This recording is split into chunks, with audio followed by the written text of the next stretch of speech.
السلام علیکم دوستو، آپ سے گزارش ہے کہ ہمارے اس چینل کو سبسکرائب کریں، ویڈیو کو لائک کریں، شیئر کریں اور بیل آئیکن پر ضرور کلک کریں تاکہ ہماری ویڈیوز باقاعدگی سے آپ کے پاس پر وقت پہنچتی رہیں۔ شکریہ۔ کیا تم کوئی آسان کام کرنا چاہتے ہو؟ ابو سلمہ نے کہا، اسی محال کام کو ہم نے آسان کرنا ہے۔ باتیں بہت ہو چکی ہیں، بہت دنوں سے ہم باتیں ہی کیے جا رہے ہیں۔ یہ حقیقت اپنے سینے پر رکھ لو کہ اسلام کی بے خونی کوئی آسان کام نہیں۔ ہم یہ کام میدان جنگ میں نہیں کر سکتے، نہ فوجیں اسلام کے خلاف کوئی کامیابی حاصل کر سکتی ہیں۔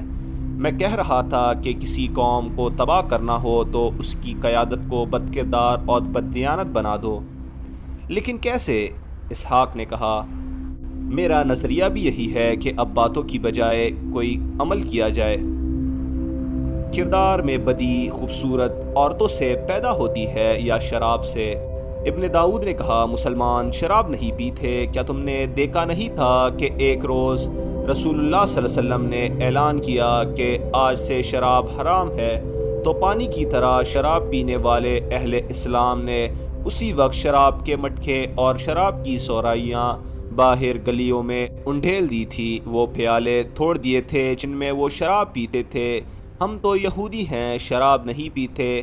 ان نصرانی بھائیوں سے پوچھو جو شراب کے رسیاں ہیں، انہیں کہو کہ شراب کی یہ سوراہی اور اپنے سامنے رکھے ہوئے جام اٹھا کر باہر پھینک دیں تو یہ ہنس کر ٹال دیں گے، یا یہ کہہ دیں گے کہ ایک دو دن بعد ہم شراب سے توبہ کر لیں گے۔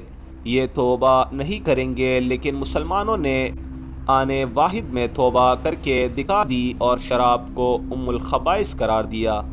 ابو سلمہ اس طرح ہنسا جیسے اس کے سامنے بیٹھے ہوئے یہ آدمی کم عقل اور طفلان مکتب ہو۔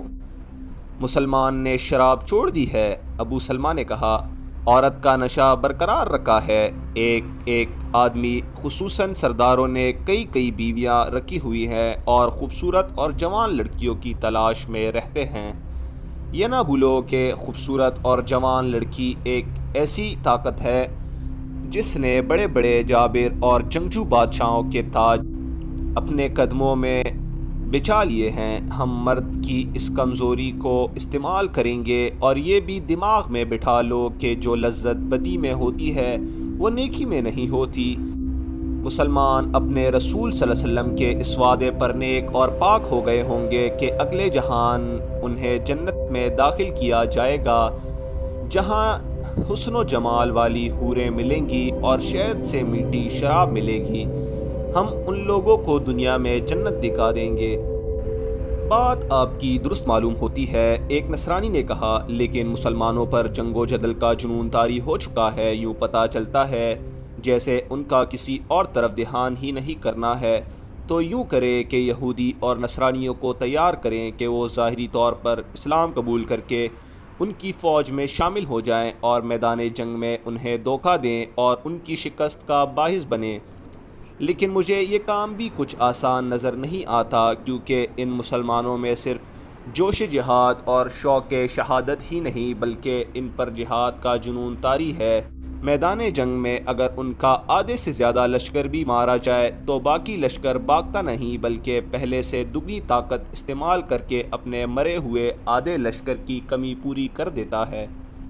یہ کام بھی وقت طلب ہے، ابو سلمہ نے کہا، یہ بھی آگے چل کر کریں گے۔ یہ تو تم سب کو معلوم ہے کہ ہمارے کئی آدمی مسلمانوں میں نظریاتی تخریب کاری میں مصروف ہیں۔ مسلمان اپنے رسول صلی اللہ علیہ وسلم کی احادیث کی شیدائی ہوتے چلے جا رہے ہیں۔ انہیں کہیں سے پتہ چلتا ہے کہ محمد صلی اللہ علیہ وسلم نے یہ بات بھی کہی تھی تو لوگ فوراً لکھ لیتے ہیں۔ بنی اسرائیل کے یہ آدمی جن کا میں ذکر کر رہا ہوں، مسلمانوں میں من گڑت احادیث مشہور کرا رہے ہیں اور لوگوں نے انہیں صحیح احادیث میں شامل کرنا شروع کر دیا ہے۔ ہم نے بنی اسرائیل کے کچھ پڑھے لکھے آدمیوں کو اس کام پر لگا دیا ہے۔ کہ وہ قرآن کا مطالعہ کریں اور دور دراز کے مقامات پر جا کر مسجدوں کے امام بن جائیں اور مسلمانوں کے ذہنوں میں قرآن کی غلط تفسیر ڈالیں۔ ہم یہ محاذ کبھی کا کھول چکے ہیں، اب ہم عورت کو استعمال کریں گے۔ تم جانتے ہو 7 والے خیمے میں جو 3 لڑکیاں ہیں انہیں ہم تیار کر چکے ہیں۔ میں آج تمہیں یہی بتانا چاہتا تھا کہ یہ مہم فوراً شروع کرنی ہے۔ اس لڑکی کو ابن داؤد مسلمان کے روپ میں اپنے ساتھ لے جائے گا۔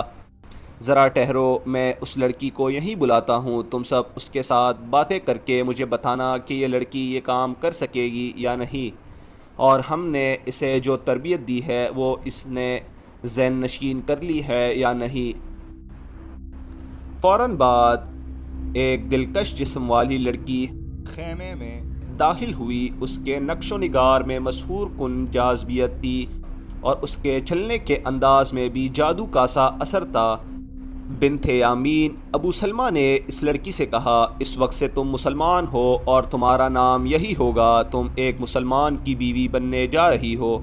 بنت یامین نے فوراً وہ چادر جو اس نے کاندھوں پر پھیلا رکھی تھی دونوں ہاتھوں سے اٹھا کر اس سے اپنا سر ڈانپ لیا، پھر یہ چادر اس طرح لپیٹ لی کہ اس کا سینہ اور اوپر ناک تک جسم ڈانپا گیا، صرف آنکھیں نظر آتی تھی۔ پیشانی پر بھی اس نے چادر لے لی تھی، پھر اس نے سر جھکا لیا۔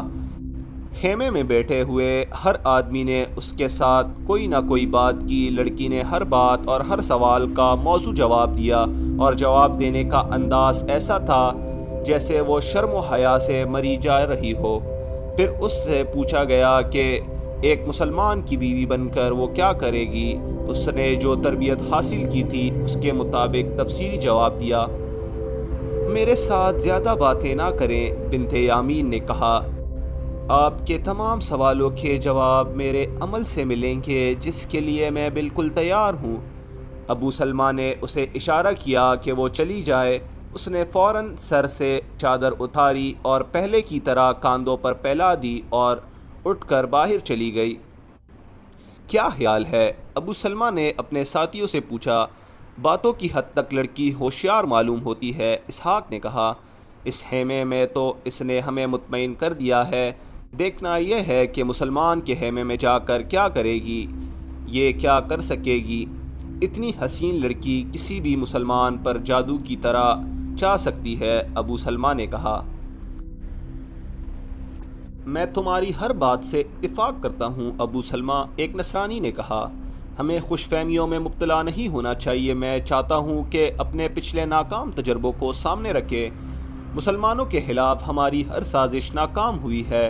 مجھے خیبر کا معرکہ یاد ہے۔ مسلمانوں کی قیادت ان کے اپنے رسول اللہ صلی اللہ علیہ وسلم کے ہاتھ میں تھی اور مسلمانوں نے فتح حاصل کر لی تھی۔ بنی اسرائیل کی ایک عورت زینب بنت حارث نے، جو سلام بن شکم کی بیوی تھی، محمد صلی اللہ علیہ وسلم کو قتل کرنے کا کتنا اچھا طریقہ آزمایا تھا۔ اس نصرانی نے غزوہ خیبر کے فوراً بعد کا واقعہ سنایا۔ اس یہودن نے رسول اکرم صلی اللہ علیہ وسلم کے پاس جا کر عقیدت مندی کا اظہار والہانہ طریقے سے کیا اور عرض کی کہ وہ رسول اکرم صلی اللہ علیہ وسلم کو اپنے گھر کانے پر مدعو کرنا چاہتی ہے۔ حضرت صلی اللہ علیہ وسلم نے اس یہودن کی جذباتیت سے متاثر ہو کر دعوت قبول کر لی تھی اور اسی شام اس یہودن کے گھر چلے گئے تھے۔ آپ صلی اللہ علیہ وسلم کے ساتھ بشر بن البارہ رضی اللہ تعالیٰ عنہ تھے۔ زینب بنت الحارث نے دمبے کو بونا تھا جو اس نے حضرت صلی اللہ علیہ وسلم کے آگے رکھ کر پوچھا کہ آپ کو دمبے کا کون سا حصہ پسند ہے؟ آپ نے دستی پسند فرمائی۔